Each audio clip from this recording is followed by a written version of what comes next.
Vice ganda, walang kagatol-gatol na sinabing tinadtad siya ng calls and messages ni Paolo dahil kay Kim Chiu.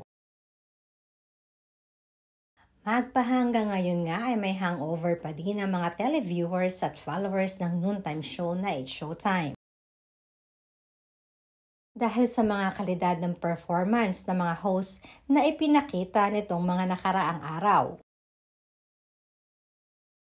Hindi rin maikakaila na ang team nila Kim Chiu ang masasabi mong nag-set ng napakataas na standard sa nasabing competition.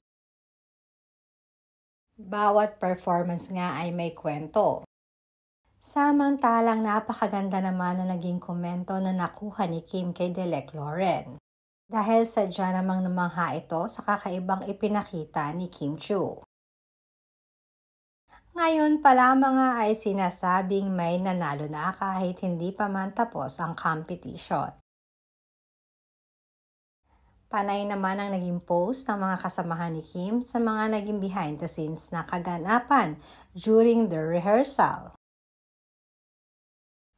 Nauna nang napabalita na naaksidente si Kim Chiu ng slide nitong nakaraan. Kaya naman ngayon ay masasabi nga ng mga netizens sa kanilang mga sarili na kaya naman pala. Kaya naman pala na aksidente ng ganito si Kim ay dahil napaka-pisikal naman pala ng kanyang mga ginawa. At ayon naman sa nakalap ng aming source ay hindi rin napakali itong si Paolo Avellino maging sa rehearsal pa lamang ni Kim Chiu.